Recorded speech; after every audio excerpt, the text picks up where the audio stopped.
Hey everybody, Stuff I Heard podcast. I'm your host, Josh Peak. Here we go. Hello everybody. Today happens to be Saturday, the 21st of September, 2019. And college football is in full swing. That's right, college football. Today, I was looking on online and it looks like Georgia is playing Notre Dame and they're both ranked in the top 10. Pretty exciting thing. I have, you guys know, if you've listened to this at all or watched me on YouTube or anything, years ago, I cut the cord with DirecTV, and I've been happy not having them. The one drawback is I can't watch live sports unless I can see it on an antenna. And I've used this janky looking alien ET antenna in my living room to pick up my local stations, ABC, CBS, NBC, and Fox. Okay. And it's worked pretty much without much problem. But let's face it, in today's climate, if you're going to watch college football, you pretty much have to have the SEC network or the ACC network or ESPN, because a lot of the big games are going to be on the paid channels. And I don't have those channels.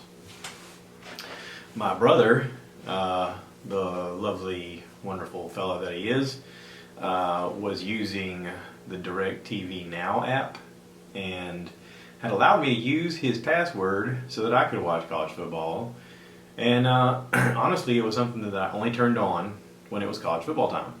I was like, oh, yeah, where's that thing? Is it still working? Does the password still work? I don't even know if it still works. And I click it on and, oh, look, there's the game. Cool. And I'm really appreciative of him doing that.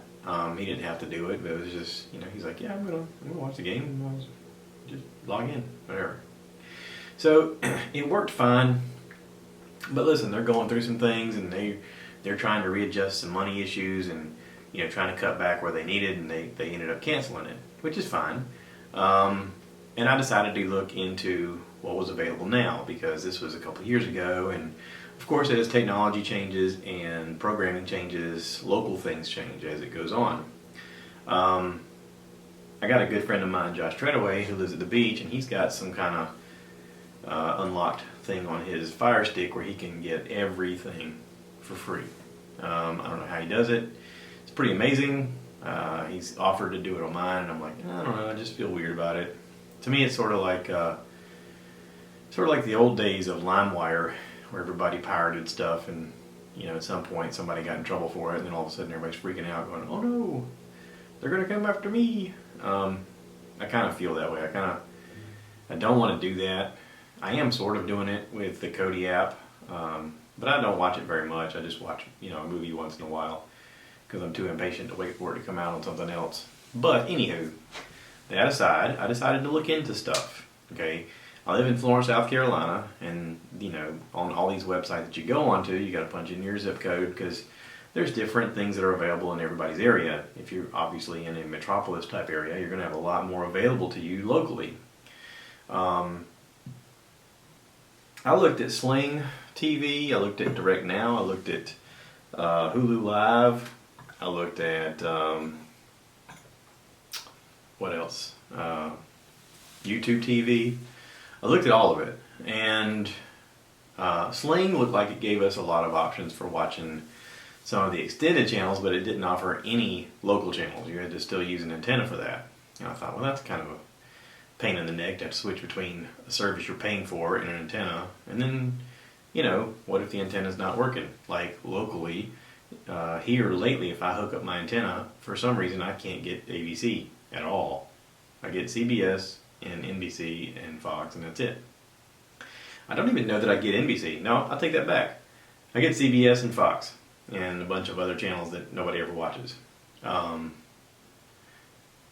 I was just like, I don't see that that's a benefit for me. So I decided, all right, Sling's off the table.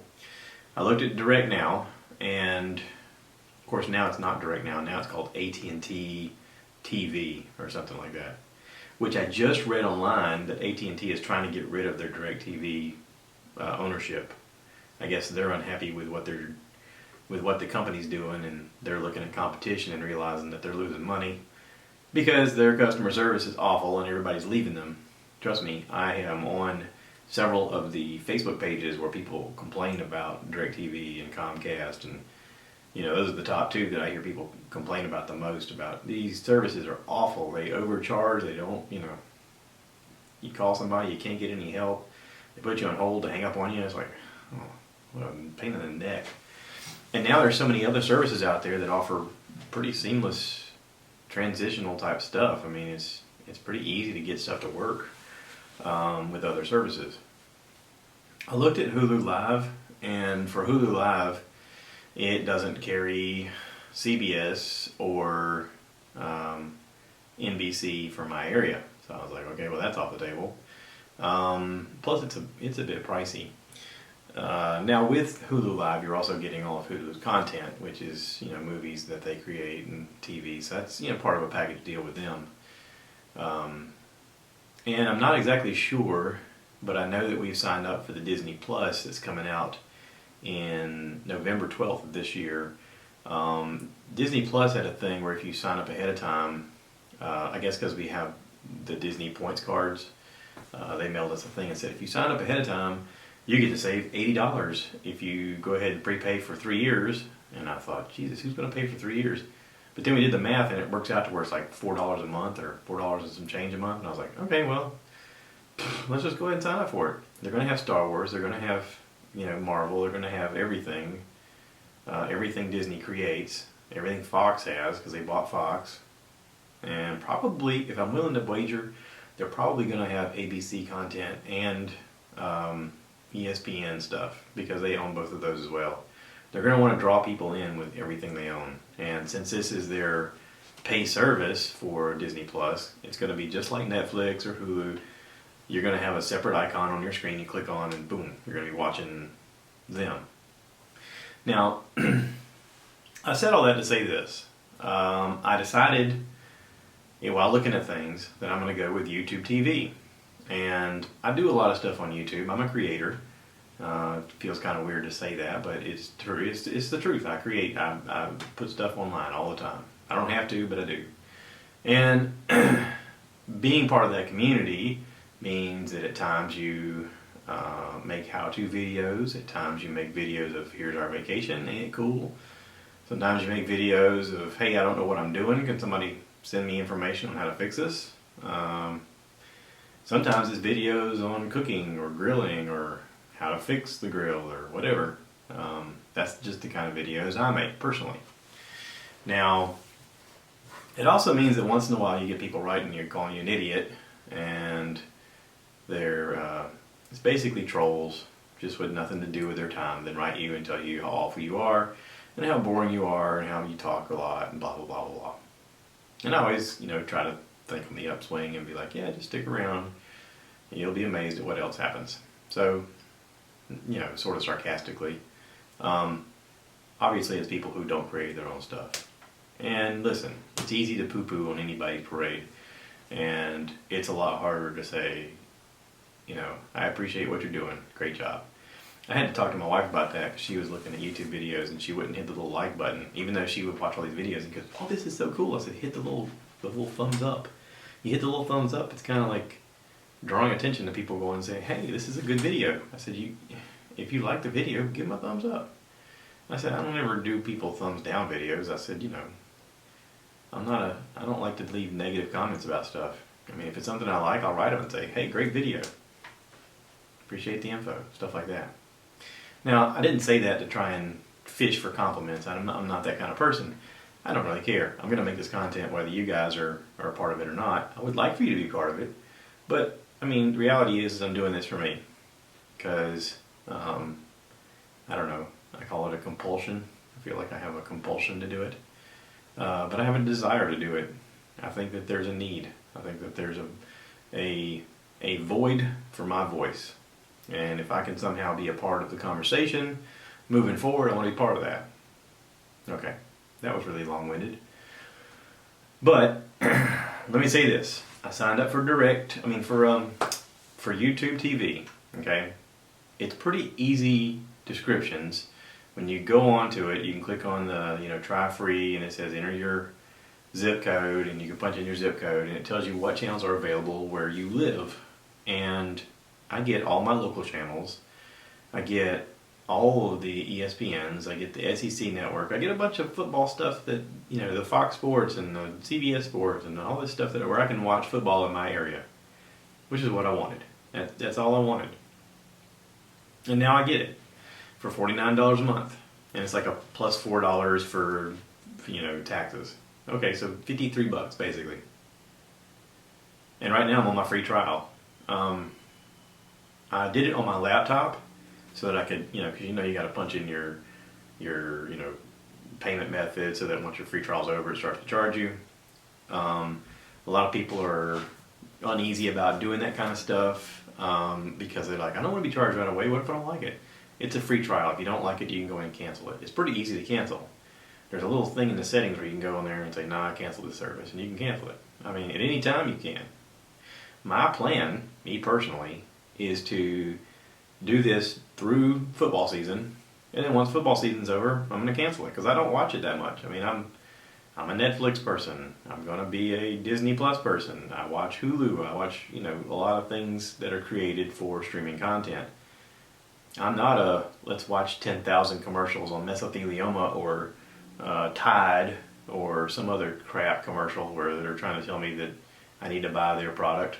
I don't care about that stuff. I just want to watch live sports, live football, okay? And I like how straightforward the YouTube TV platform is.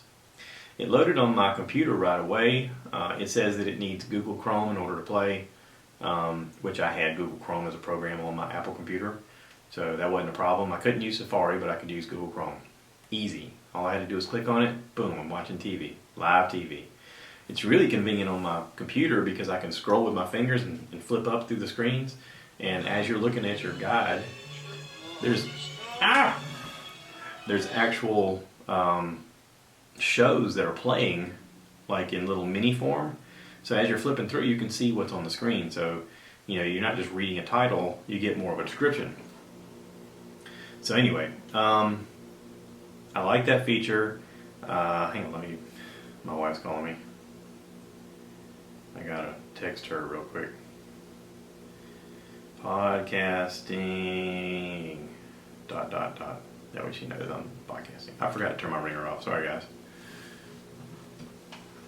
Anywho, so I use a Firestick in the living room, and if you have a Firestick, you know that if you open it up and look for an icon that says YouTube TV, there is not one.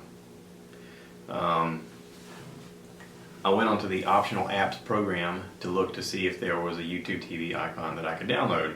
There's not one yet. I say yet because as long as YouTube's been around, they didn't get an icon until this year, which is weird. It must be some contract thing where they're like, yeah, developers don't really know what they're doing, and we gotta have the software engineers create the thing for this platform, and it's not really made for this platform, but we're gonna make it, and blah blah blah. And I'm sure at some point there's gonna be a legitimate YouTube TV icon. But here's what I had to do. I went on Google and I wrote on here, connect Firestick to YouTube TV. And right away on Google, the first thing that pops up is a very easy to follow video where he walks you through step by step, going into downloader, typing in a certain name for some file something, company.com. You go on this thing, you click this, you click that, you install, you open, you click this button, and then all of a sudden it all works.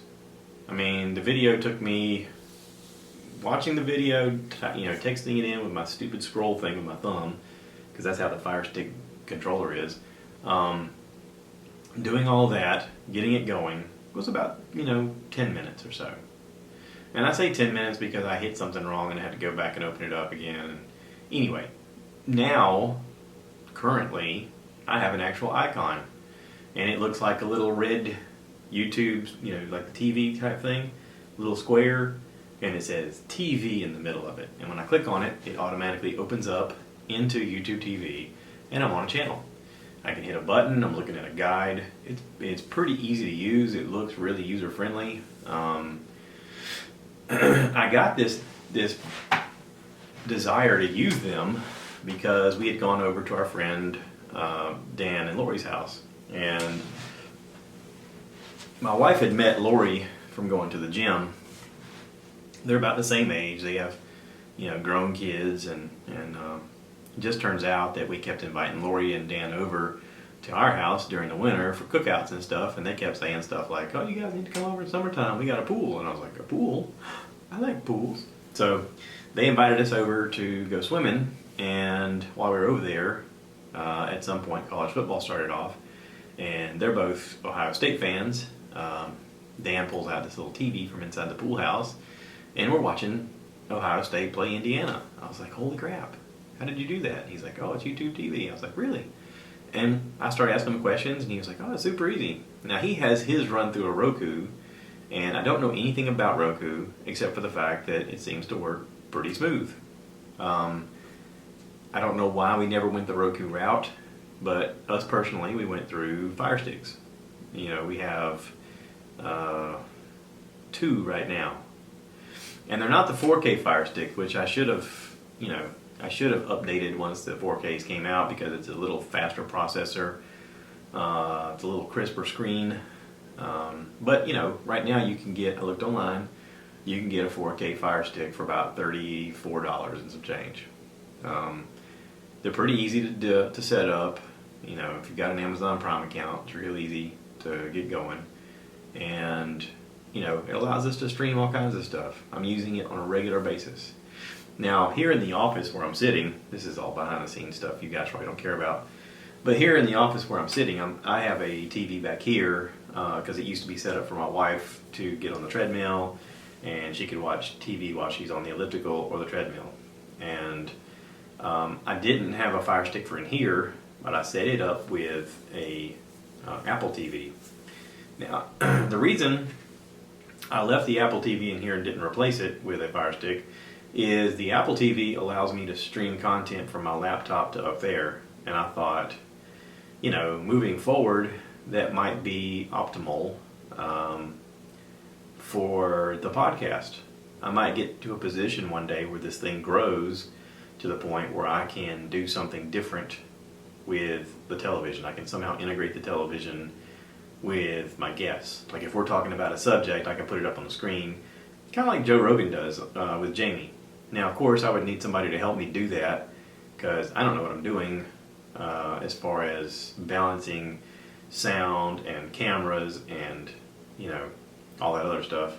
I would need an engineer to help me, or I would need to be the engineer and let other people talk, which I've thought about doing as well.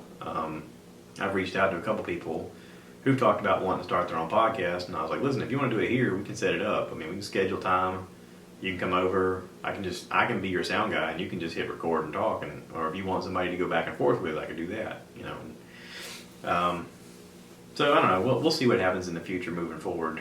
But I left the Apple TV in here just for that reason, because it's real easy to stream from a Mac, what do you call it, MacBook? Yeah, from the MacBook to the TV.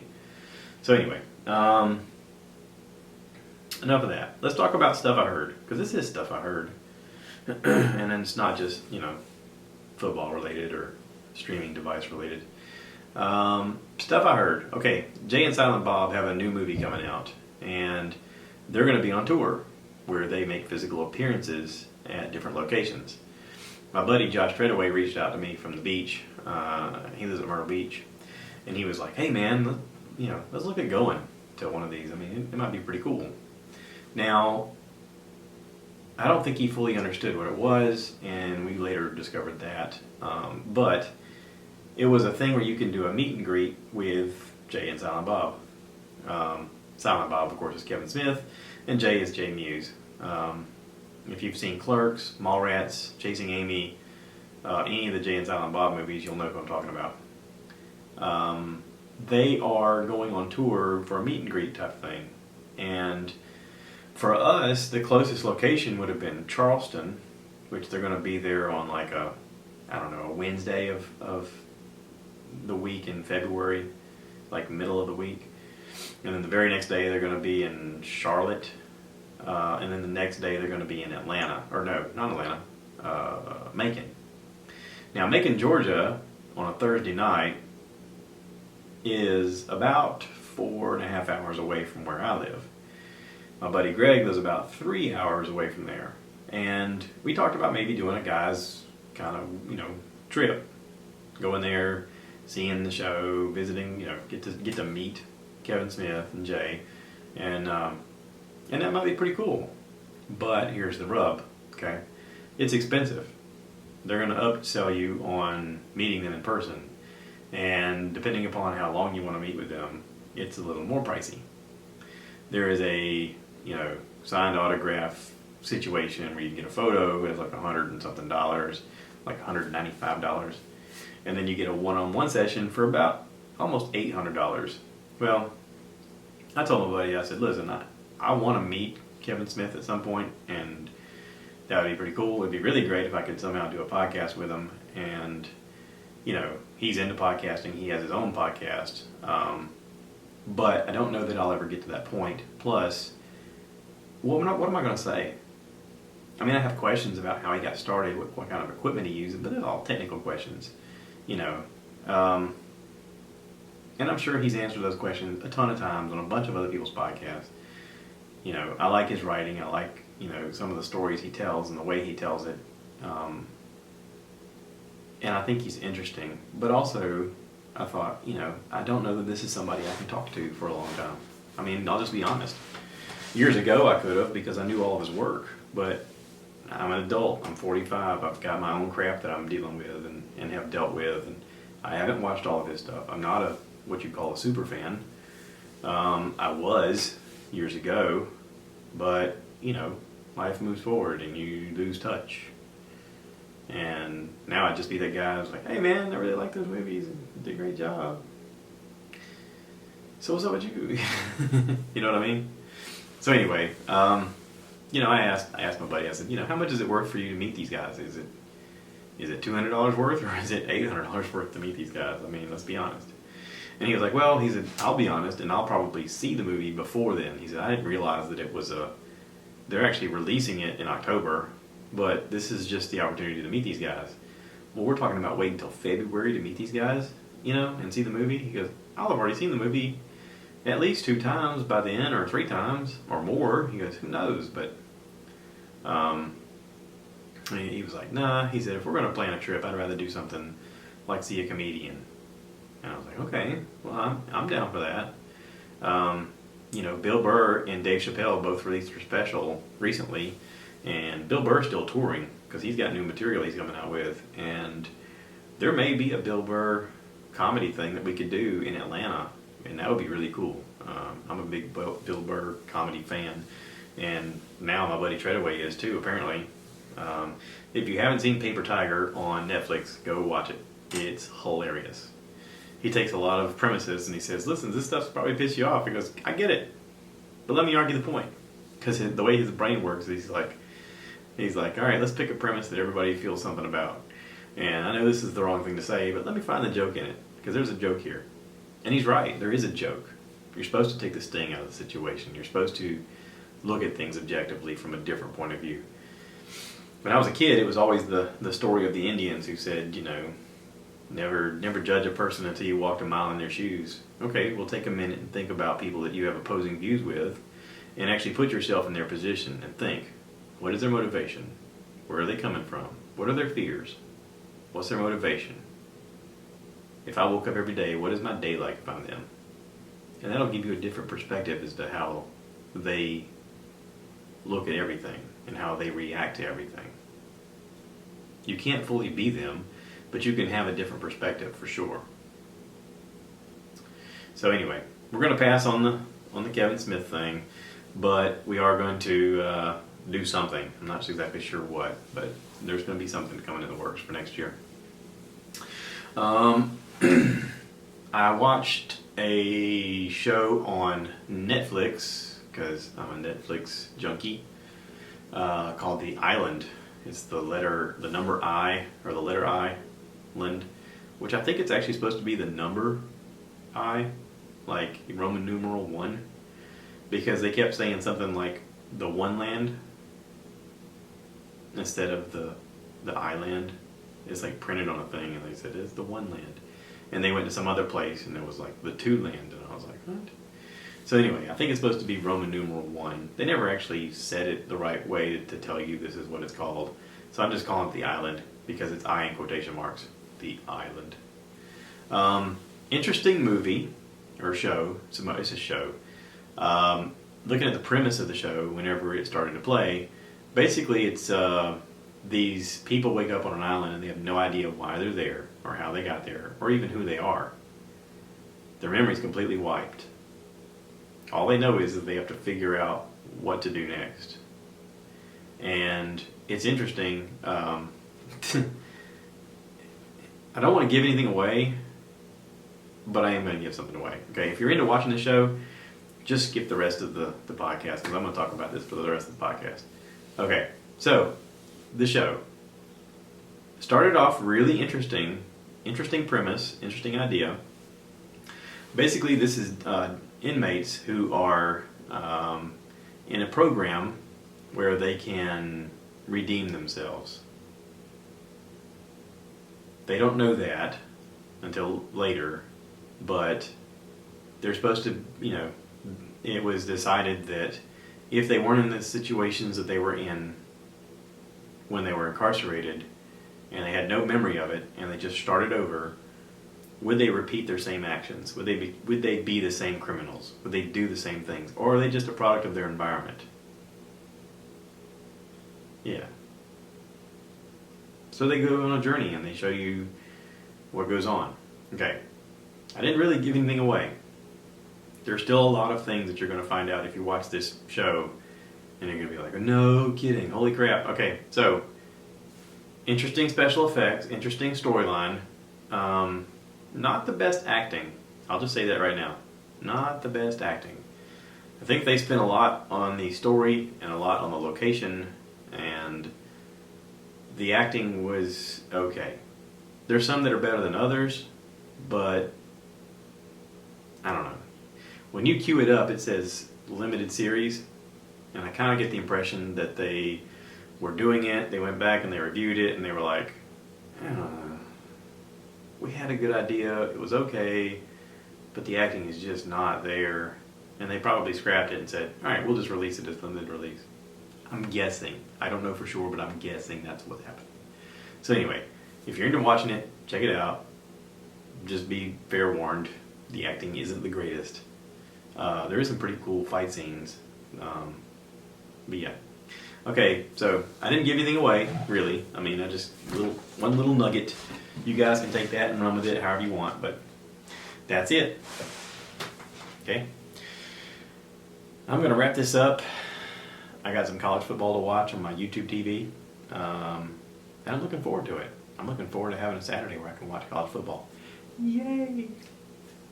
I haven't had a service in a while, so it's pretty cool.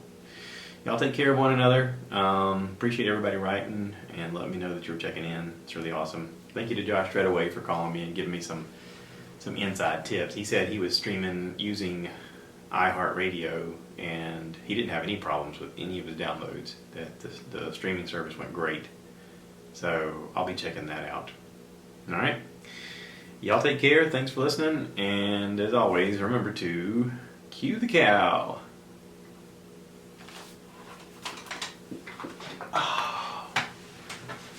Bye, y'all.